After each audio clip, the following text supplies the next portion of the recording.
السلام عليكم ورحمة الله وبركاته. الحمد لله رب العالمين. اللهم صل على محمد وعلى آل محمد كما صليت على إبراهيم وعلى آل إبراهيم إنك حميد مجيد.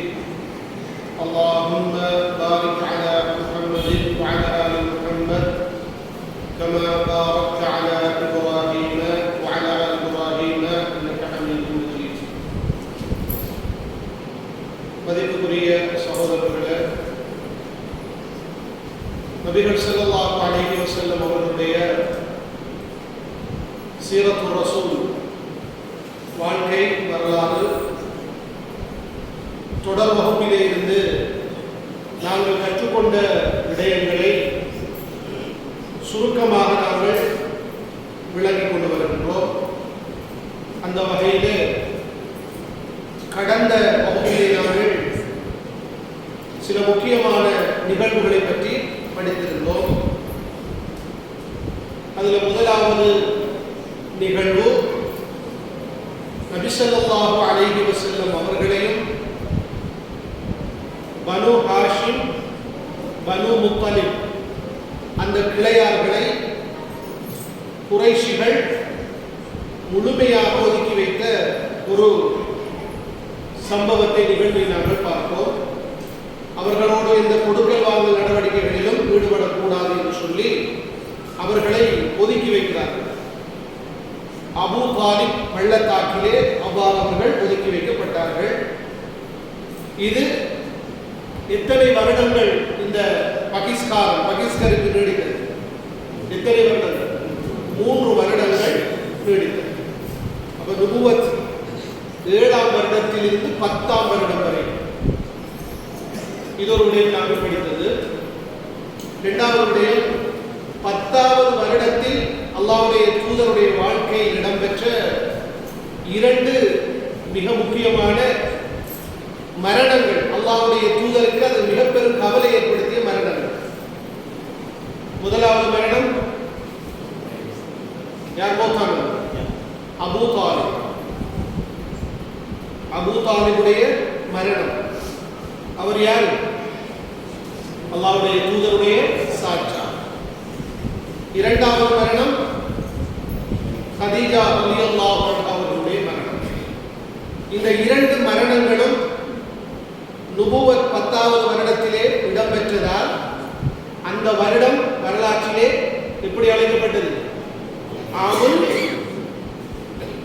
ஹுஸ்ன். Amul feel என்றால் யானை வருடம், ஆமுல் ஹுஸ்ன் என்றால் கவலைக்குரிய வருடம், துக்க ஆண்டு என்று அழைக்கப்பட்டது. அதுபோன்று அதற்கு பிறகு அந்த ஆண்டில் இடம்பெற்ற ஒரு முக்கியமான நிகழ்வுதான் அல்லாஹ்வுடைய தூதர் ஸல்லல்லாஹு அலைஹி வஸல்லம் அவர்கள் இன்னொரு பெண்ணை திருமணம் செய்து கொண்டார்கள். கதீஜா ரலியல்லாஹு அன்ஹா அவருடைய மரணத்துக்கு பிறகுதான் 2வது ஒரு பெண்ணை திருமணம் செய்து கொண்டார்கள். அந்த மனைவியுடைய பேர் சௌதா ரலியல்லாஹு அன்ஹா. கொஞ்சம் ஞாபகம் இருக்கிறாருக்கு, எடுத்துடக்கூடாமல் ஞாபகம் வருது. நல்ல நான் இந்த சொல்றது முக்கியமான விடயங்கள் மட்டும்தான்.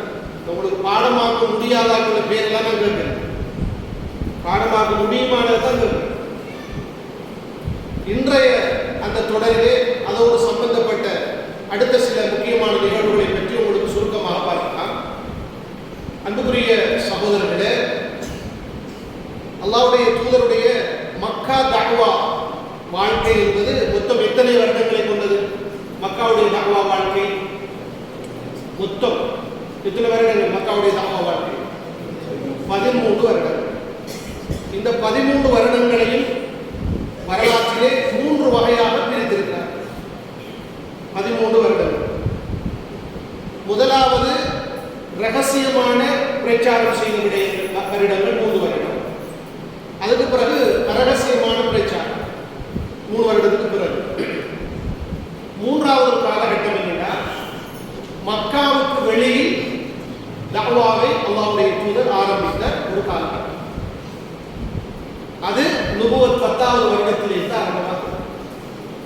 இந்த சம்பவங்களுக்கு பிறகு இப்ப அல்லாஹ்வுடைய தூதருக்கு மிக பக்கபலமாக இந்த 2 பேர் மௌத்தாயிட்டாங்க. கடும் சோகத்தோடு அல்லாஹ்வுடைய தூதர் இருக்கிறார்கள். இப்போ ஒரு முடிவெடுக்கிறாங்க, மக்காவுக்கு வெளியில போய் நாம சிலரை இந்த மார்க்கத்தின் பால் அடைப்போம் என்று சொல்லிவிட்டு அல்லாஹ்வுடைய தூதர் முதலாவது சென்ற இடம்தான் தாயிஃப் என்ற பிரதேசம். வெளிநாட்டுக்கு போன சிலர் தாயிஃப்க்கு போயிருக்கு, உங்களுக்கு தெரியும். இது நுபுவத் 10வது வருடத்தில் இடம்பெற்ற நிகழ்வு. அல்லாஹ்வுடைய தூதர் ஸல்லல்லாஹு அலைஹி வஸல்லம் அவர்களும் அவருடைய அந்த வளர்ப்பு பிள்ளை என்று அழைக்கப்படுகின்றனர்.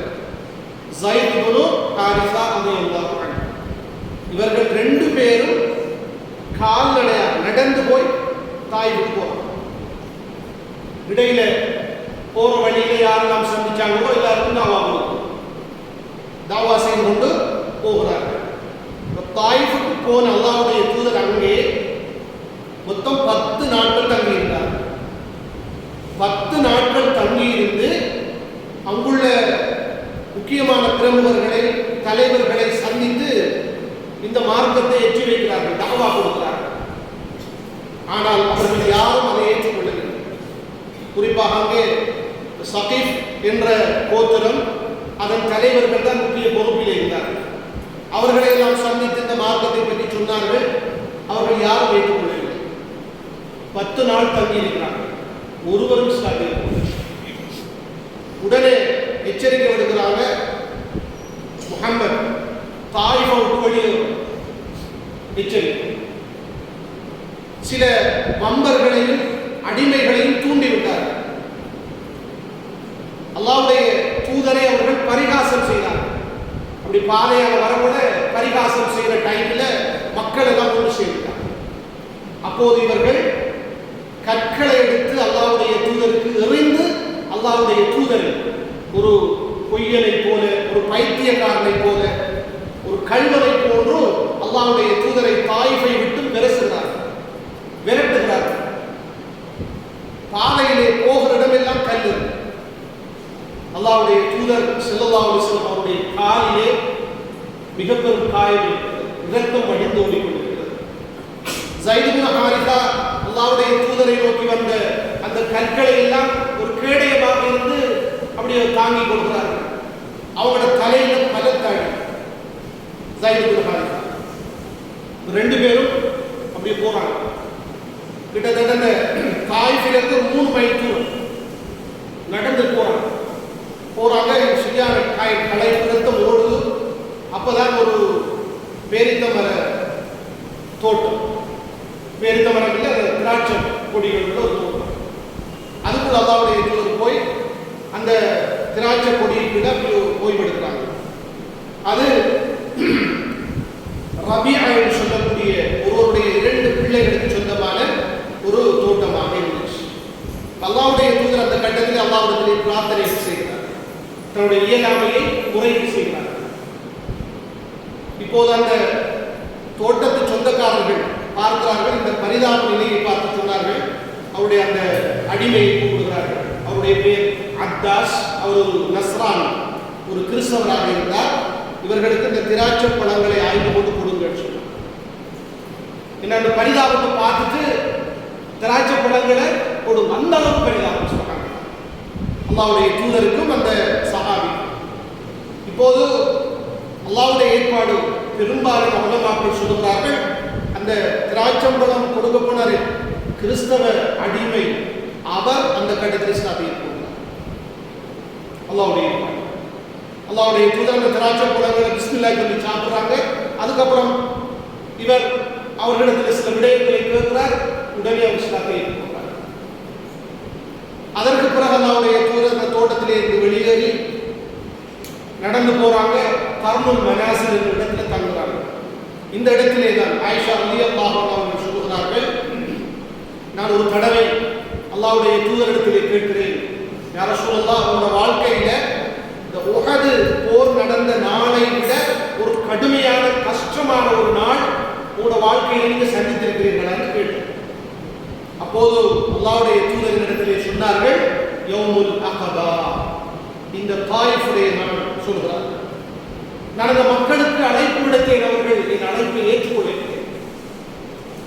அப்ப அந்த நேரத்திலே நான் இந்த கருணல் மனாசில் என்ற இடத்திலே வந்து அப்பதான் எனக்கு முழுமையான நினைவு வருகிறது. நான் அப்படியே களைப்புல உட்கார்ந்து என்னுடைய தலைகளை உயர்த்தி பார்க்கிறேன்.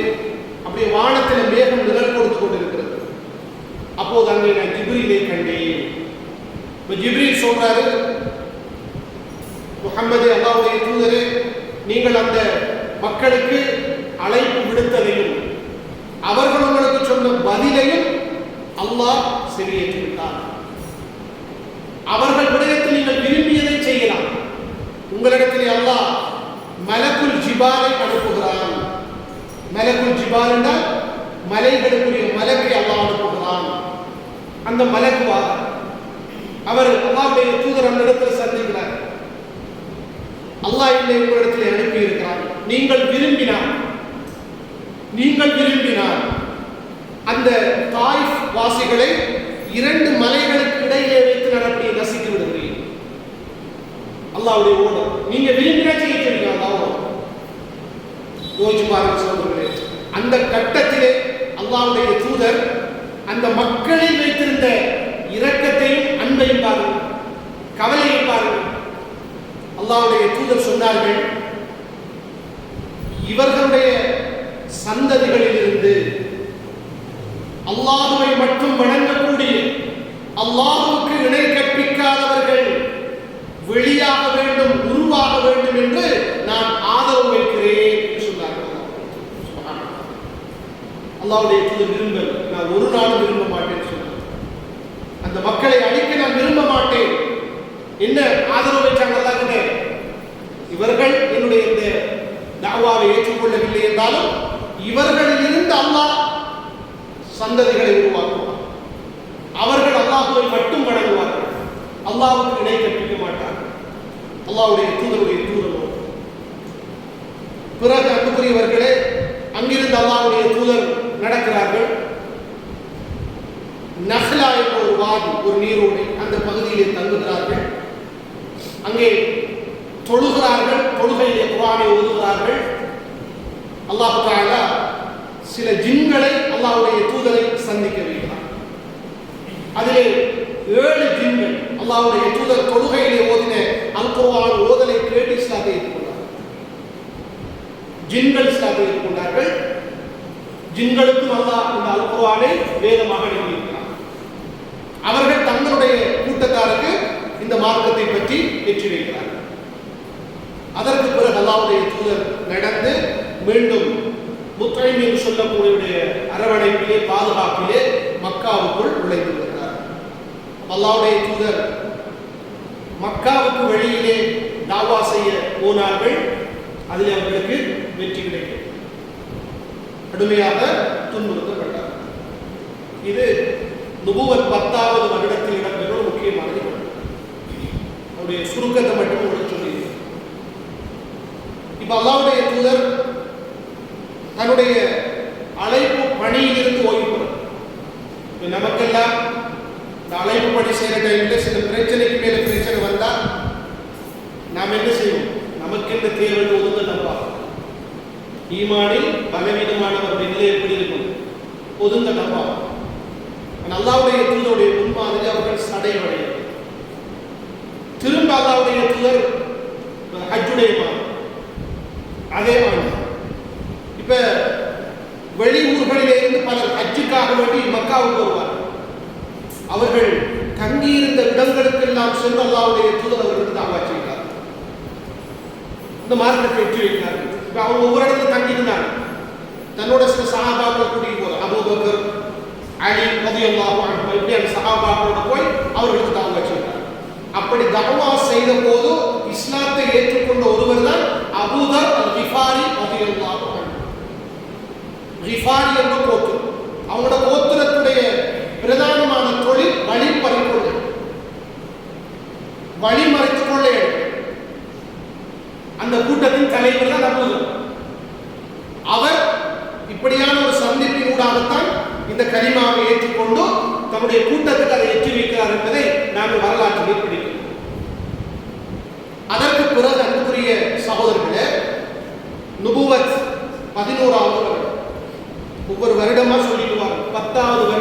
நிகழ்வு 11வது வருடம். மீண்டும் அல்லாஹ்வுடைய தூதர் அதே மாதிரி ஹஜ்ஜுடைய காலம் வெளியூர்களிலிருந்து வருகிற கோத்திரத்தவர்களை சந்தித்து இந்த மார்க்கத்தை ஏற்றி வைக்கிறார்கள். இப்ப ஒரு கட்டத்தில் நடந்து போவாங்க. மினா அகபா என்ற இடத்திலே சில ஆண்கள் பேசிக் கொண்டிருக்கிற சத்தத்தை கேட்கிறார்கள். உடனே அந்த இடத்துக்கு போறாங்க. இப்போது நீங்கள் யார் என்று கேட்டார்கள்.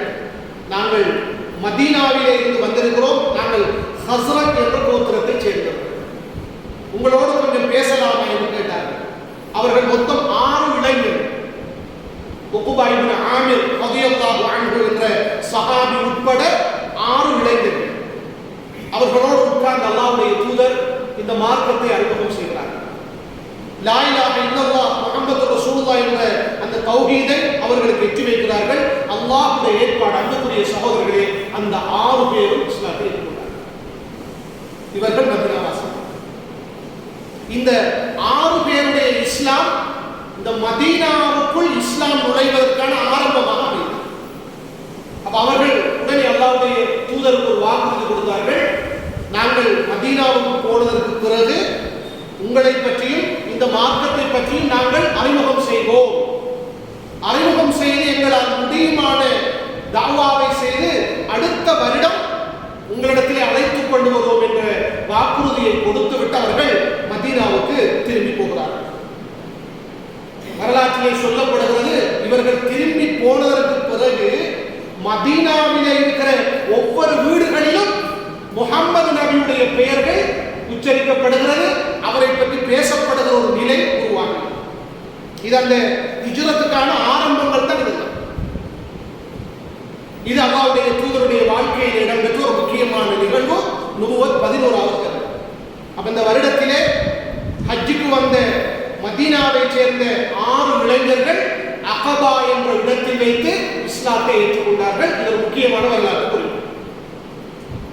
அதற்கு பிறகு அன்புக்குரிய சகோதரர்களே, அல்லாஹ்வுடைய தூதருடைய வாழ்க்கையில் இடம்பெற்ற இன்னொரு நிகழ்வு அதே 11வது வருடத்தில் தான் அல்லாஹ்வுடைய தூதர் 3வது ஒரு பெண்ணை திருமணம் செய்து கொள்கிறார். அவருடைய பெயர் தான் ஆயிஷா ரலியல்லாஹு அன்ஹா. புகாரியிலே வருகின்றது. அப்போது அக்து என்ற உடன்படிக்கை மட்டும் செய்யப்படுகிறது. திருமண ஒப்பந்தம் 6 வயதாக இருக்கிற போது அந்த ஒப்பந்தம் செய்யப்படும். பிறகு மதீனாவுக்கு ஹிஜ்ரத் போனதற்கு பிறகுதான் அவருக்கு 9 வயது. அதற்கு பிறகு அல்லாஹ்வுடைய தூதர் அவரை தன்னுடைய வீட்டுக்கு அழைத்து சென்றார்கள் என்பதை நாங்கள் ஹதீஸிலே பார்க்கிறோம். அல்லாஹ்வுடைய தூதர் திருமணம் செய்தார்கள் 11 மனைவியர்களுள் இவர் மட்டும்தான் ஒரு கன்னி பெண்ணாக இருந்தார். மற்ற எல்லோருமே ஏற்கனவே திருமணம் முடித்தவர்கள், விதவைகளாகத்தான் இருந்தார்கள் என்பதை நாங்கள் வரலாற்றிலே அறிந்து கொள்ள முடியும். இதனை தொடர்ந்து அன்புக்குரிய சகோதரர்களே, அல்லாஹ்வுடைய தூதருடைய வரலாற்றிலே வாழ்க்கையில் இடம்பெற்ற இன்னொரு முக்கியமான ஒரு நிகழ்வு தான் மிஅராஜ் என்ற ஒரு நிகழ்வு. கேள்விப்பட்டீங்க, மிஅராஜுடைய நிகழ்வு. இதுல இந்த மிஅராஜ் என்ற நிகழ்வு எப்போது இடம்பெற்றது என்பது வரலாற்றிலே உறுதியாக சொல்லப்படவில்லை. அறிஞர்களுக்கு மத்தியிலே கருத்து வேறுபாடுகள் இருக்கிறது. சிலர் நுபுவத் 10வது வருடத்தில் இந்த மிஅராஜ் நிகழ்வு இடம்பெற்றதாக சொல்கிறார்கள். இன்னும் சிலர் ஹிஜ்ரத் மேற்கொள்வதற்கு 16 மாதங்களுக்கு முன்னர் இடம்பெற்றதாக சொல்கிறார்கள். இன்னும் சிலர் ஹிஜ்ரத் மேற்கொள்வதற்கு 1 வருடங்களும் 2.5 மாதங்களுக்கு முன்னர் இந்த மிஅராஜ் இடம்பெற்றதாக சொல்கிறார்கள். இன்னும் சிலர் ஹிஜ்ரத் மேற்கொள்வதற்கு 1 வருடத்துக்கு முன்னர் மிஅராஜ் நிகழ்வு ஏற்பட்டதாக சொல்கிறார்கள். எனவே இந்த வருடத்தில் தான் அல்லாஹ்வுடைய தூதர் மிஅராஜ் போனார்கள் என்பது வரலாற்றிலே உறுதியாக சொல்லப்படவில்லை என்ற ஒரு பதிவையும் உங்களுக்கு இந்த இடத்திலே நான் பதிவு செய்ய வேண்டும். அன்புக்குரிய சகோதரர்களே, இஸ்ரா மிஅராஜ் அல்லாஹ்வுடைய தூதருடைய வாழ்க்கையிலே ஒரு மிக முக்கியமான ஒரு நிகழ்வு. 10வது வருடத்திலே சாச்சாவை இழந்து, மனைவியை இழந்து அல்லாஹ்வுடைய தூதர் தாயிஃபுக்கு போய் அடிபட்டு நொந்து கவலையோடு இருக்கிற இக்காலகட்டத்திலே அல்லாஹ் தஆலா இவருக்கு இந்த ஒரு பயணத்தை ஏற்படுத்தி அவருடைய உள்ளத்தை உறுதிப்படுத்தி இருக்கிறான் என்று உலமாக்கள் அதற்கான விளக்கத்தை சொல்லி இருக்கிறார்கள்.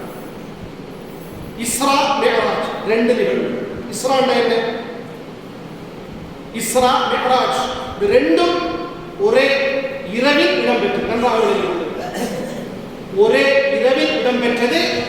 அல்லாஹ்வுடைய தூதர் விழிப்போடு இருக்கிற நிலையில் இடம்பெற்றது. இதில் அல்லாஹ்வுடைய தூதருடைய உயிரும் உடலும் சேர்ந்துதான் அந்த நிகழ்விலே கலந்து கொண்டது. சிலர் கனவில் நடந்ததெல்லாம் சொல்லுவாங்க, தூக்கத்தில் நடந்ததுன்னு சொல்லுவாங்க. அப்படி விழிப்போடு இருக்கிற நிலையில் ஒரே இரவில் உயிரும் உடலும் சேர்ந்த நிலையில் தான் இந்த இஸ்ரா மிஅராஜ் நிகழ்வு நடந்தது. இது அல்லாஹ்வுடைய தூதருடைய வாழ்க்கையிலே இடம்பெற்ற ஒரு அற்புதம். இப்ப அல்லாஹ்வுடைய தூதர் ஸல்லல்லாஹு அலைஹி வஸல்லம் அவர்கள் முதலாவது மஸ்ஜிதுல் ஹராம் என்ற அந்த பள்ளியிலிருந்து மஸ்ஜிதுல் அக்ஸா என்ற பள்ளிக்கு புராக் என்ற வாகனத்தில் அழைத்து செல்லப்பட்ட ஒரு பயணம், இரவு பயணம். அதற்கு பெயர் இஸ்ரா. குர்ஆனில் அல்லாஹ் சொல்கிறான், சுப்ஹானல்லதி அஸ்ரா பிஅப்திஹி லைலன் மினல் மஸ்ஜிதில் ஹராம் இலல் மஸ்ஜிதில் அக்ஸா அல்லதி பாரக்னா ஹவ்லஹு.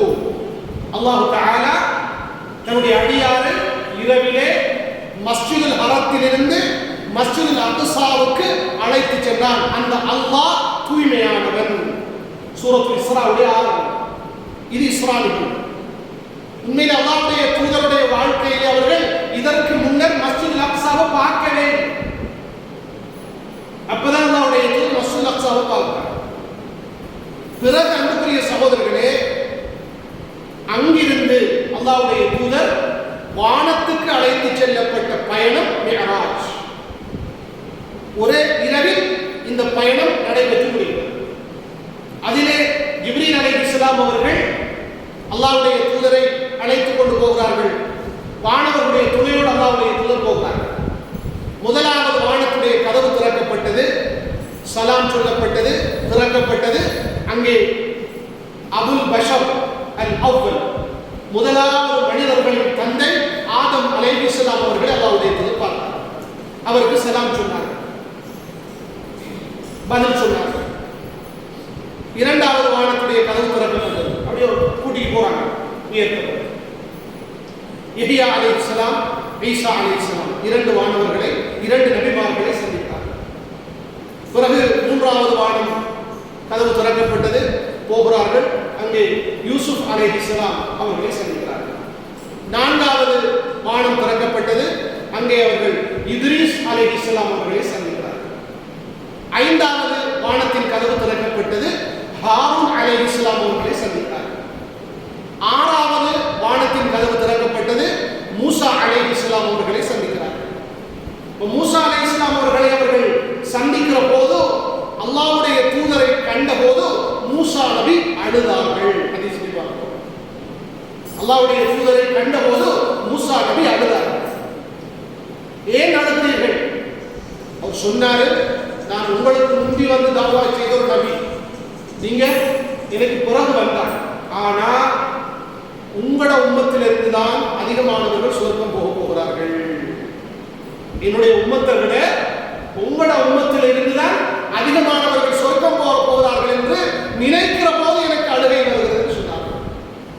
இப்படித்தான் அல்லாஹ்வுடைய தூதர் ஒரு சஹாபாக்கள் குழுமி இருந்த ஒரு சபையிலே ஒரு கட்டத்தில் சொன்னார்கள். புகாரிலே பதிவு செய்யப்பட்டது, உங்களில் 1000 பேர் இருந்தால் 999 பேர் நரகவாதிகள் என்று சொன்னார். ஒருவர் சொர்க்கவாதி. சஹாபாக்கள் எவ்வளவு கவலைகள். திரும்ப சொன்னாங்க, என்னுடைய உம்மத்தில் இருந்துதான் அதிகமானவர்கள் சொர்க்கம் போவார்கள் சொன்னார். அதைத்தான் இந்த இடத்திலே மூசா நபி ஞாபகப்படுத்தி அழுகிறார். இப்ப 6 வானம் வரைக்கும் திறக்கப்பட்டு வந்துட்டாங்க. அடுத்தது 7வது வானம் திறக்கப்பட்டது. அதிலே இப்ராஹிம் அலைஹிஸ்ஸலாம் அவர்களை சந்திக்கிறார். முதலாவது வானத்தில் ஆதம், இரண்டாவது வானத்தில் யஹ்யாவும் ஈசாவும் ரெண்டு பேர், மூணாவது வானத்தில் யூசுப், நாலாவது வானத்தில் இத்ரீஸ், ஐந்தாவது வானத்தில் ஹாரூன், ஆறாவது வானத்தில் மூசா, ஏழாவது வானத்தில் இப்ராஹிம். சும்மா படிச்சது ஞாபகம் இருக்கான்னு பார்த்தா அவ்வளவு. அதற்கு மேல் அல்லாஹ்வுடைய தூதர் அழைத்துச் செல்லப்படுகிறார்கள். பைத்துல் மஅமூர், சித்ரத்துல் முன்தஹா குர்ஆனிலே நாங்கள் பார்க்கிறோம். பைத்துல் மஅமூர் என்ற அந்த இடம் அல்லாஹ்வுடைய தூதர் குறிப்பிட்டிருக்கிறார்கள். அதற்குள் ஒரு நாளைக்கு 70,000 மாணவர்கள் வணக்கம் புரிவதற்காக போவார்கள். ஒரு நாளைக்கு 70,000 மாணவர்கள். அந்த 70,000 மாணவர்கள் ஒரு தரம் போய் வணக்கம் புரிந்துவிட்டு வெளியே வந்தால் திரும்ப போவதற்கு வாய்ப்பு கிடைக்காது. யோசிச்சு பாருங்க, அல்லாஹ் இந்த உலகத்துல எத்தனை கோடான கோடி மாணவர்களை படைக்கிறார். ஒரு தடவை 70,000 பேர் போவாங்க, வணக்கம் புரிந்து விட்டு வந்தால் திரும்ப போவதற்கு வாய்ப்பில்லை. சிதறத்துல் முன்தஹா அல்லாஹ் குர்ஆனிலே சொல்கிறார், அவரை மீண்டும் ஒரு தடவை பார்த்தார்கள். உலமாக்கள் தஃப்சீர் அறிஞர்கள் சொல்கிறார்கள், அந்த இடத்தில் வைத்து ஜிப்ரீல் அலைஹிஸ்ஸலாம் அவர்களை மீண்டும் ஒரு தடவை அவருடைய சொந்த உருவத்தில் பார்த்தார். அல்லாஹ்வுடைய தூதர். அப்போது ஜிப்ரீல் அலைஹிஸ்ஸலாம் அவர்களுக்கு 600 சிறகுகள் இருந்தன, இறக்கைகள் இருந்தன. இந்த வானவர்கள் பற்றிய நம்பிக்கையிலே அல்லாஹ் வானவர்களுக்கு இறக்கைகளை வைத்திருக்கிறார், சிறகுகள் கொடுத்திருக்கிறார். குர்ஆன் வசனம் சொல்லுது. அப்ப ஜிப்ரீல் அலைஹிஸ்ஸலாம் அவர்களுக்கு 600 இறக்கைகள் இருப்பதை கண்டேன். இது இரண்டாம் தடம் கண்டது. முதலாம் தடம் என்ன கண்டது? சொந்த உருவத்தில் படிச்சோம். வரலாறு ஹிரா குகையிலிருந்து வரப்போல சொன்னாங்க அல்லாஹ்வுடைய தூதர், வானத்துக்கும் பூமிக்கும் இடையில ஒரு சிம்மாசனத்திலே நான் ஜிப்ரீலை கண்டேன். வானத்திலிருந்து பூமி வரைக்கும் அவரை தான் பார்த்தேன். அது முதலாம் தடவை. இரண்டாம் தடவை இந்த படிச்சதுக்காக ஞாபகம் வச்சுக்கோ. அதற்கு பிறகு அல்லாஹ்விடத்திலே அல்லாஹ்வுடைய தூதர் உயர்த்தப்பட்டார். அதுக்கு மேலே மலக்குகள் போவது அல்லாஹ்வுடைய தூதர் போறாங்க. அல்லாஹ்வோடு நேரடியாக பேசுகிறார்கள். நேரடியாக பேசுகிறார்கள் என்றால் சரியான கூற்றின்படி அல்லாஹ்வுடைய தூதர் அல்லாஹ்வை பார்க்கவில்லை. மின் வராஇ ஹிஜாப், திரைக்கு பின்னால் அல்லாஹ்வோடு நேரடியாக பேசினார். ஒரு இறை தூதர் அல்லாஹ்வோடு பேசுகின்ற முறைகளில் இது ஒரு முறை. இப்ப நமக்கு தெரியும், ஜிப்ரீலை அனுப்பி வஹி அறிவிப்பார்னு தெரியும். ஆனா ஜிப்ரீல் அலைஹிஸ்ஸலாம் அவர்கள் வராமலும் அல்லாஹ்வுடைய தூதருக்கு வஹி வந்திருக்கு. எப்படி? மின் வராஇ ஹிஜாப், நேரடியாக திரைக்கு பின்னால். அதுபோல உண்மை கனவு, நபிமார்களுக்கு வருகிற உண்மை கனவுகள் எல்லாம் வஹி. அப்ப இந்த திரைக்கு பின்னால் அவர்கள் அல்லாஹ்வோடு நேரடியாக பேசினார்.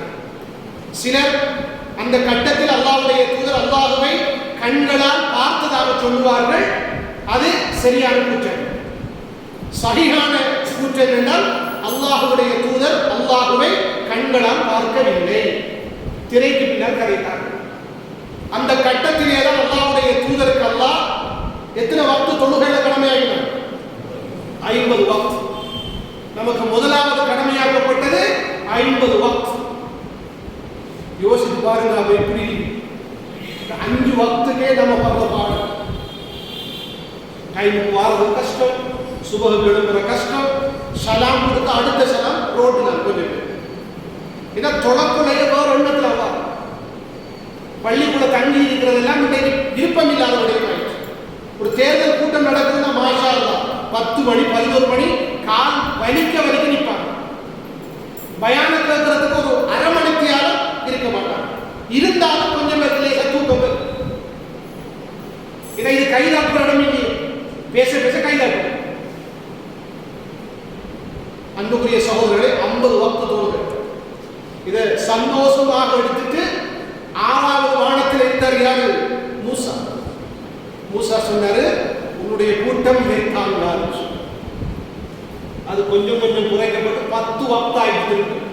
10 வக்து. இதையும் உடைய கூட்டம் தாங்க அல்லாஹ் போய் குறைச்சிட்டு வாங்க. 5 வக்து ஆயிடுச்சு. அவர் திரும்பியும் சொன்னார், இதையும் உடைய கூட்டம் தாங்காது. அல்லாஹ்வுடைய தூதர் சொன்னார்கள், இதற்கு பிறகு அல்லாஹ்விடத்திலே போவதற்கு நான் வெட்கப்படுகிறேன் சொன்னார்.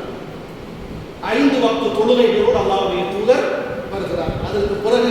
முஸ்லிம்கள் இந்த தொழுகை கடமையாக்கப்பட்டதற்கு அடைந்த சந்தோஷம் கடும் சந்தோஷம்.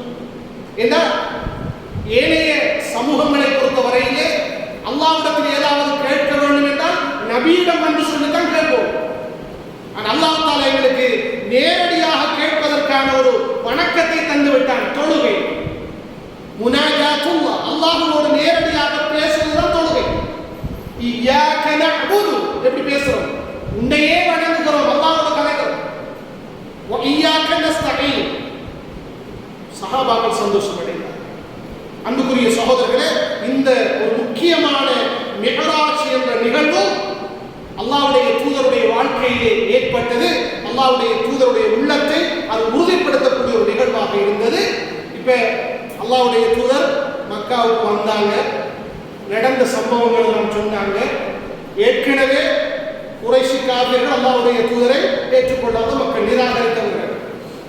அல்லாஹ்வுடைய தூதர் எவ்வளவு நான் சொன்ன போதும் அந்த நிராகரித்தவர்களாகவே இருந்தார்கள். அபூபக்கர் ரலியல்லாஹு அவர்கள் ஒரு வேலை முடிச்சிட்டு, ஒரு வியாபார விஷயத்தை முடிச்சிட்டு வராங்க.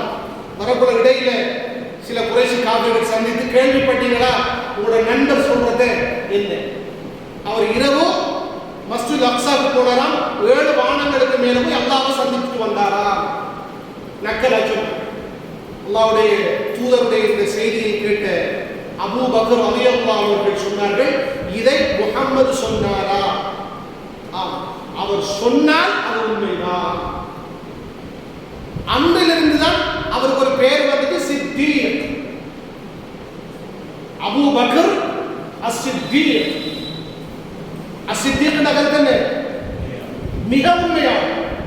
சாதிக் என்றா உண்மையாளர், சித்தீக் என்றா மிக உண்மையாளர், அதிக உண்மைப்படுத்தக்கூடியவர். அந்த ஒரு சிறப்பு பெயரும் இதற்கு பிறகு வந்ததாகவே நாங்கள் வரலாற்றிலே படிக்கக்கூடியதாக இருக்கிறது. அன்புக்குரிய சகோதரர்களே, அப்ப இந்த ஒரு நிகழ்வும் அல்லாஹ்வுடைய தூதருடைய வாழ்க்கை வரலாற்றிலே ஏற்பட்ட ஒரு முக்கியமான நிகழ்வாக இருக்கின்றது.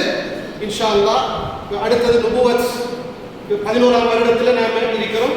12-13 காலகட்டத்தில் இடம்பெற்ற முக்கியமான